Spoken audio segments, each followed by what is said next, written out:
Assalamualaikum warahmatullahi wabarakatuh. Saya Farid Hidayatullah akan membahas soal ulangan ujian tengah semester ganjil tahun kemarin. Nah, di sini kita akan ngebahas mata kuliah pengantar ekonomi mikro, di mana kalau tahun kemarin itu ulangan tengah semester ekonomi mikro itu ada 5 soal. Nah, di sini kita akan bahas satu persatu dari soalnya. Oke.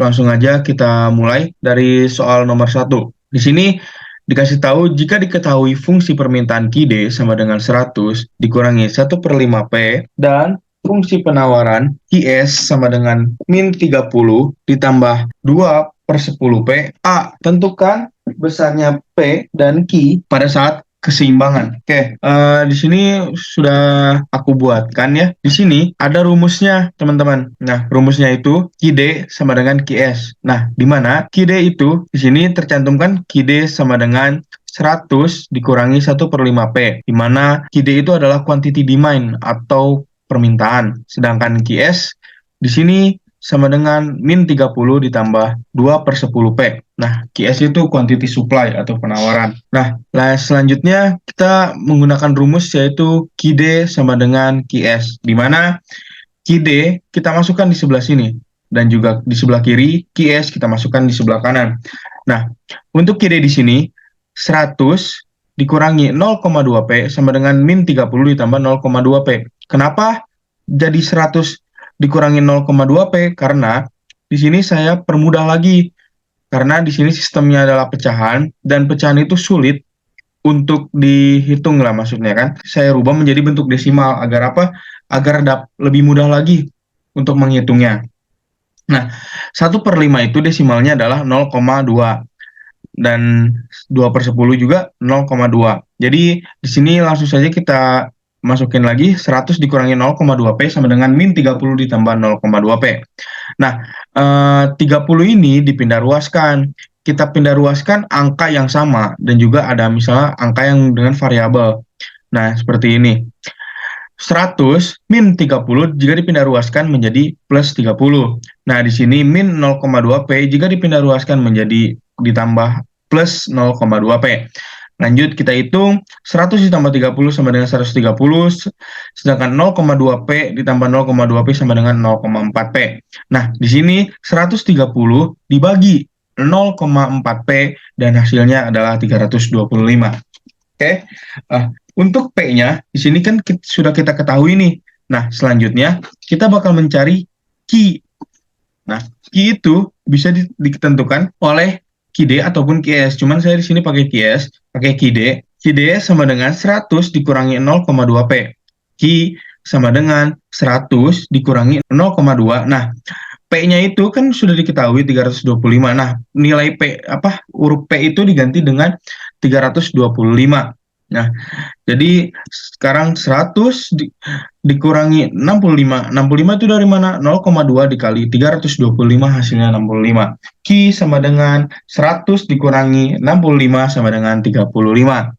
Oke, ini untuk soal nomor 1 yang bagian A. Selanjutnya yang bagian B. Jika diketahui harga naik 375.000 per unit, tentukan besar kelebihan penawaran. Nah, di sini kita cantumkan dulu ketika harga 375 berapa quantity supply-nya. Nah, kita masukkan lagi ke rumus tadi, rumus QS di sini. Nah, QS sama dengan min 30 ditambah 2/10P. Kenapa di sini yang dimasukkan QS? Karena di sini dimintanya jika diketahui harga naik 375 per unit, tentukan besar kelebihan penawaran. Karena yang diminta penawaran, maka yang kita masukkan adalah fungsi penawaran. Nah, lanjut, kita kembalikan lagi yang asalnya pecahan, kita jadi desimalkan. QS sama dengan min 30 ditambah 0,2. P-nya di sini kan, P-nya diminta 375, kita masukkan P-nya 375. Tulis lagi di bawahnya, QS min 30 ditambah 0,2 dikali 375 sama dengan 75. Jadi ditemukan QS sama dengan 45.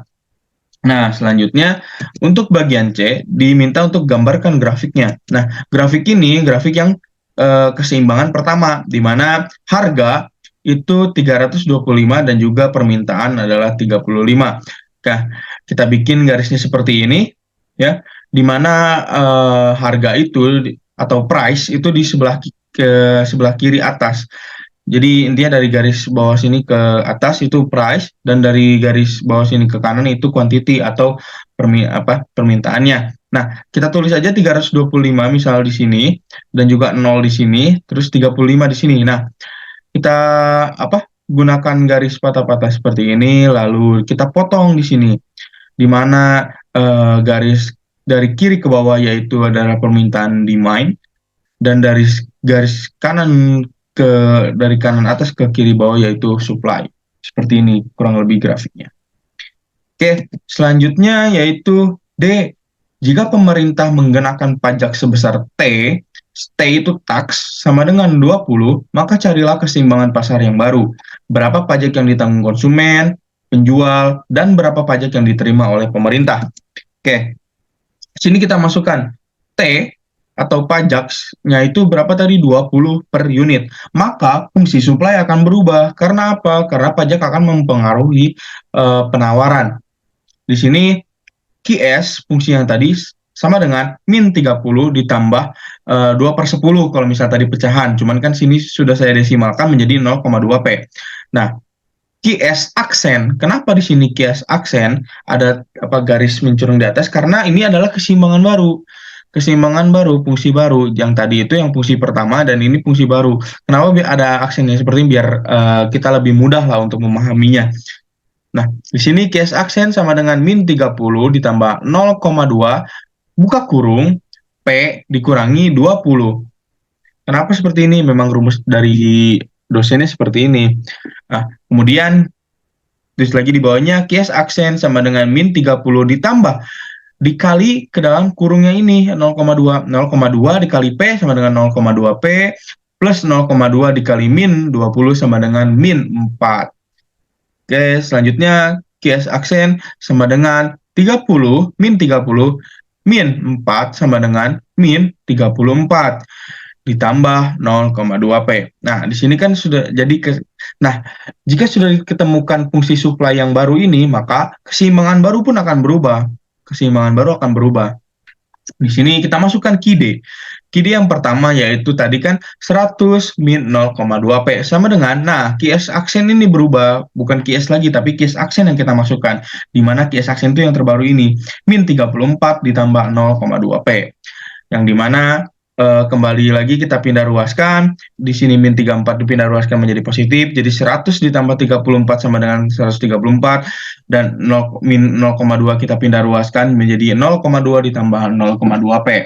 Nah, sama dengan 0,4P. Di sini 134 dibagi 0,4P sama dengan P aksen, harga baru adalah 335 setelah adanya pajak. Nah, ketika P-nya sudah ketemu, kita otomatis tinggal mencari Q. Nah, Q di sini karena yang penawaran yang berubah, berarti kita menggunakan rumus yang penawaran. Di sini min 34 ditambah 0,2P. Q aksen sama dengan min 34 ditambah 0,2, masukkan price-nya, P-nya. 335. Kemudian Q aksen sama dengan min 34 ditambah 0,2 dikali 335 sama dengan 67. Q aksen sama dengan min 34 ditambah 67 sama dengan 33. Nah, setelah itu apa yang diminta? Berapa pajak yang ditanggung konsumen, penjual, dan berapa pajak yang diterima oleh pemerintah. Nah, di sini ada rumus tersendiri lagi yang dimana untuk mengetahui berapa sih pajak yang ditanggung oleh konsumen. Nah, yang pertama, pajak yang ditanggung oleh konsumen, rumusnya yaitu harga baru dikurangi harga lama, di mana P aksen dikurangi P, di mana di sini harga baru adalah 335, dikurangi harga lama di sini adalah 325. Jadi 335 dikurangi 325 sama dengan 10. Jadi pajak yang ditanggung konsumen yaitu 10 per unit. Kemudian berapa sih pajak yang ditanggung oleh produsen? Nah, rumusnya yaitu pajak dikurangi pajak yang ditanggung oleh konsumen. Pajak yang diberikan oleh pemerintah dikurangi oleh pajak yang ditanggung oleh konsumen. Pajak yang diberikan pemerintah tadi berapa? 20.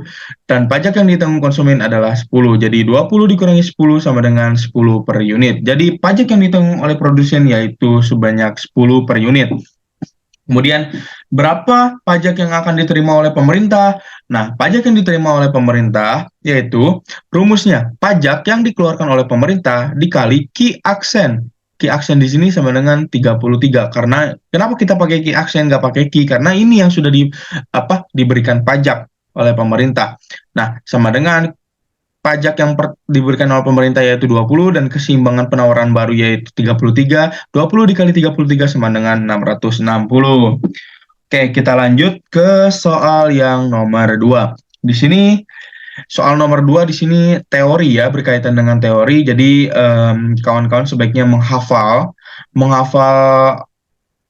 teori yang telah disampaikan, tapi kalau bisa itu jelaskannya itu dengan teori yang sudah dikasih oleh dosen. Jangan kawan-kawan misalnya searching sendiri gitu. Jadi sebisa mungkin misalnya dosen sudah menjelaskan permintaan, nah yang dicatat itu yang seperti yang sudah dosen sampaikan. Nah, di sini sudah saya buat jawabannya, di mana seperti ini. Nomor 2 bagian A. Jelaskan apa yang dimaksud dengan istilah-istilah di bawah ini. Permintaan. Nah, nomor 2. Permintaan adalah sejumlah barang atau jasa yang diinginkan dan mampu dibeli oleh konsumen untuk memenuhi kebutuhan pada berbagai tingkat harga dan waktu tertentu. Nah, ini saya usahakan semuanya saya ambil dari pengertian dosen tahun lalu ya. Nah, kemudian yang B, jumlah barang yang ditawarkan. Jumlah barang yang ditawarkan adalah banyaknya barang atau jasa yang tersedia dan dapat ditawarkan oleh produsen kepada konsumen pada suatu pasar tertentu, periode tertentu, dan pada tingkat harga tertentu. Kemudian di sini inferior. Inferior di sini maksudnya barang inferior ya. Jadi, barang inferior adalah jenis barang yang permintaannya akan berkurang ketika pendapatan konsumen meningkat. Contohnya Indomie dan sendal jepit. Kenapa contohnya Indomie dan sendal jepit seperti ini? Misalnya kawan-kawan per minggunya dikasih uang itu misal 100.000 untuk bekal kuliah. Otomatis ketika kawan-kawan lapar di jam-jam kuliah itu, maka kawan-kawan akan membeli makanan dengan harga seminimal mungkin. Maksudnya apa? Agar bisa menghemat uang kawan-kawan. Ketika misalnya per minggu dikasihnya 100.000, otomatis ketika kawan-kawan sedang lapar di kampus, pasti ingin membeli makanan dengan harga yang paling rendah, tapi itu bikin kenyang. Nah, seperti itu contohnya. Dan misalnya ketika kawan-kawan dikasih uang per minggunya 500.000 misalnya, otomatis kan kawan-kawan nggak akan mungkin setiap harinya makan Indomie. Pasti kawan-kawan akan mencari makanan yang lebih enak daripada Indomie, seperti itu mungkin contoh simpelnya. Nah, selanjutnya yaitu hukum penawaran. Hukum penawaran adalah aturan utama dalam penawaran yang mempertimbangkan faktor-faktor yang mempengaruhi produsen saat menawarkan barang atau jasa pada konsumen. Penting nih, notes penting ini ya. Jika harga barang naik, maka penawaran akan naik, dan jika harga barang turun, maka penawaran akan turun. Ini yang penting ya, fundamental ibaratnya, atau dasar ya, yang bisa kawan-kawan perhatikan, yaitu ketika membahas hukum penawaran itu yang ini, yang penting ini. Oke, selanjutnya ekonomi positif. Ekonomi positif mempelajari tentang perilaku ekonomi tanpa melakukan penilaian, hanya menggambarkan apa yang ada dan bagaimana bekerjanya. Nah, selanjutnya yaitu kita akan membahas soal nomor 3. Soal nomor 3 bagian A yaitu jelaskan 3 konsep fundamental ekonomi mikro. Nah, di sini sudah saya buatkan jawabannya. Ada 3 konsep dasar ilmu ekonomi mikro. Yang pertama, opportunity cost, marginalism, dan efisiensi market. Apa sih opportunity cost itu? Opportunity cost adalah biaya yang muncul karena ada kesempatan yang hilang atau ada yang dikorbankan. Opportunity cost muncul karena ada waktu dan sumber daya yang terbatas. Sebagai orang harus memilih penggunaan sumber daya ini. Dalam memilih, maka ada yang dikorbankan. Contohnya, dalam kehidupan adalah jika kita biasanya makan daging setiap hari, namun ada suatu saat kita mengalami masalah dalam hal finansial, otomatis kita harus lebih menghemat biaya dengan mengkonsumsi makanan yang dengan harga yang lebih murah daripada daging. Nah, itu opportunity cost. Marginalisme adalah tidak berbicara total tetapi tambahan. Sedangkan efisiensi market yaitu pasar yang efisien. Kemudian 3B di sini adalah jelaskan penyebab pergeseran kurva penawaran bergeser ke kanan bawah sementara harga tetap. Nah, beberapa faktor yang menyebabkan kurva bergeser ke kanan bawah yaitu ada ceteris paribus. Ceteris paribus adalah jika kita menguji hubungan dua variabel, maka faktor lain yang mempengaruhi dianggap tetap. Contoh, jika suatu barang naik harganya, maka permintaan akan barang tersebut berkurang, dan faktor lain seperti selera terhadap barang tersebut akan tetap. Kemudian ada juga subsidi, yaitu bantuan dari pemerintah yang menyebabkan harga tetap. Ada juga faktor produksi, dan juga faktor teknologi. Nah, oke. Selanjutnya kita akan bahas soal nomor 4, di mana soal nomor 4 ini udah bukan teori lagi ya, hitung-hitungan lagi. Di sini soal nomor 4, diketahui fungsi permintaan barang X sebagai berikut. Qx sama dengan 100 dikurangi 0,8 Px ditambah 2 Py min 1,5 Pz ditambah 0,01 M. Apabila Px sama dengan 20, Py sama dengan 15, Pz sama dengan 12, dan M sama dengan 150, berapa jumlah barang X diminta? Jika terjadi beberapa perubahan di mana Px sama dengan 24, Py sama dengan 20, Pz sama dengan 28, dan M sama dengan 120, M itu adalah pendapatan, hitunglah jumlah X yang diminta. Setelah perubahan ini, berdasarkan info di atas, hitunglah elastisitas harga barang X, elastisitas silang barang X dan Y, elastisitas silang barang X dan Z, dan elastisitas pendapatan. Oke. Di sini diketahui fungsinya yang pertama tadi Qx. Qx ini kita tulis dulu. Qx sama dengan 100 dikurangi 0,8 Px ditambah 2 Py min 1,5 Pz ditambah 0,01 M. Kita tulis dulu di paling atas. Nah, Px yang pertama, studi kasus Px yang pertama yaitu kita tulis Px sama dengan 20, Py sama dengan 15, Pz sama dengan 12, dan M sama dengan 150. Kita tulis di sebelah kiri. Ini untuk kasus yang pertama. Nah, kasus yang kedua, karena terjadi beberapa perubahan, Px sama dengan 24, Py sama dengan 20, Pz sama dengan 8, dan M sama dengan 120. Kita tulis di sebelah kanan. Oke, nah pada kasus yang pertama, kita masukkan angka-angka ini. Misalnya, tadi kan soal yang pertama yaitu Qx-nya 100 dikurangi 0,8 Px ditambah 2 Py dikurangi 1,5 PZ ditambah 0,01 M. Nah, di sini kan Px kasus pertama itu sudah diketahui 0,8, Px-nya kita ganti menjadi 20. Dalam kurung 20 ditambah 2 PY, kita ganti PY-nya karena sudah diketahui di sini dalam kurung 15 dikurangi 1,5 PZ, di sini PZ-nya sudah diketahui 12 ditambah 0,01 M-nya sudah diketahui 150. Nah, langsung kita hitung, kita kalikan sama dengan 100, 0,8 dikali 20 sama dengan 16, ditambah 2 dikali 15 sama dengan 20, dikurangi 1,5 dikali 12 sama dengan 18, ditambah 0,01 dikali 150 sama dengan 140,5. Kita hitung semuanya dan hasilnya yaitu 97,5 untuk studi case yang pertama. Nah, di sini ada case yang kedua yaitu Qx2 sama kita masukkan lagi Qx-nya 100 dikurangi 0,8 Px ditambah 2 Pz dikurangi 1,5 Pz ditambah 0,01 M. Nah, kita masukkan lagi angkanya yaitu 100 dikurangi 0,8. Di sini Px-nya sudah diketahui 24, kita masukkan 24 ditambah 2 di PY, 2 PY sama dengan PY-nya sudah diketahui 20, dikurangi 1,5 PZ, PZ-nya sudah diketahui 8, kita masukkan 8, ditambah 0,01 sudah diketahui M-nya sama dengan 120, kita masukkan 120. Kemudian kita hitung lagi 100 0,8 dikali 24 negatif 19,5,2 ditambah 2 dikali 20 sama dengan 40 dikurangi 1,5 dikali 8 sama dengan 12 ditambah 0,01 dikali 120 sama dengan 1,2. Kita hitung semuanya dan hasilnya adalah 110. Oke, tadi ditanya di sini yang pertama yaitu info di atas, hitunglah elastisitas barang X. Nah, kita hitung elastisitas barang X dengan rumus elastisitas barang X yaitu persentase delta QX dibagi persentase delta PX.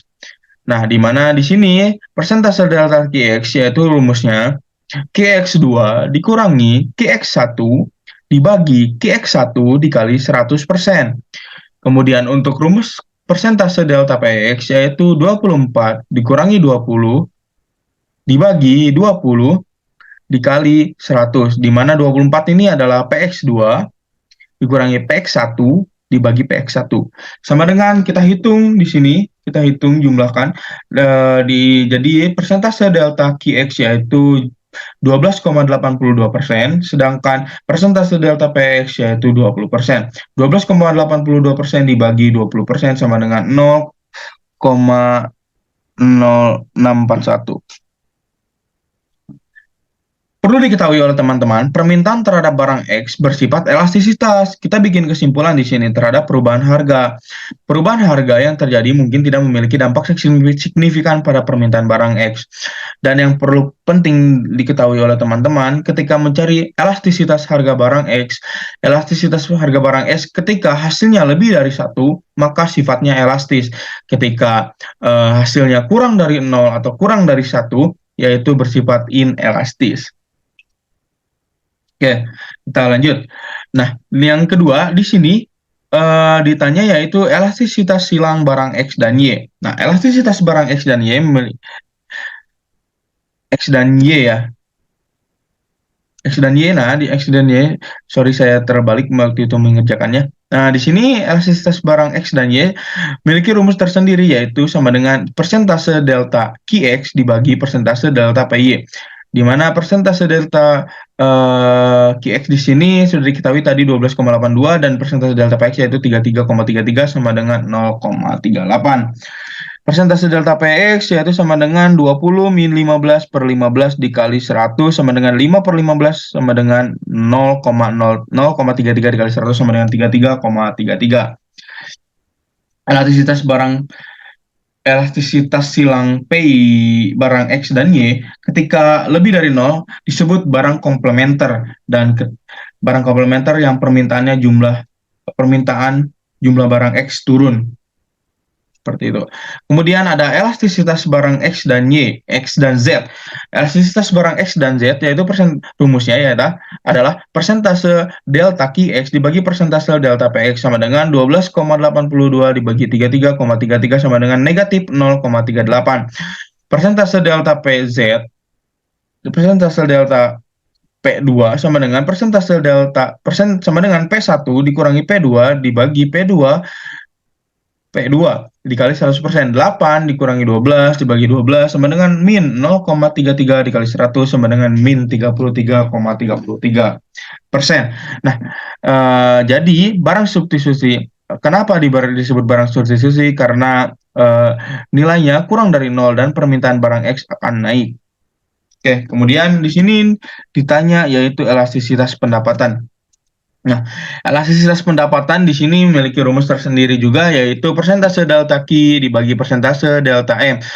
Persentase delta Q yaitu tadi 12,82 dibagi min 20 sama dengan 0,641, di mana persentase delta M sama dengan M2 dikurangi M1 dibagi M1 dikali 100%. M2-nya tadi 120 dan M1-nya tadi 150 dibagi 150 dikali 100 sama dengan min 30 per 150 dikali 100 sama dengan min 0,2 dikali 100 sama dengan min 20. Jadi kesimpulannya, elastisitas pendapatan yaitu barang normal karena respon positif terhadap perubahan dikarenakan lebih dari 0. Oke, kawan-kawan, mungkin itu saja yang dapat saya sampaikan.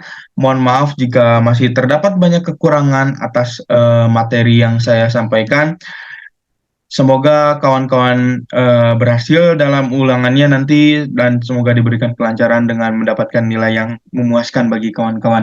Semoga apa yang saya sampaikan ini dapat dimengerti dan juga akan menjadi hikmah untuk kedepannya.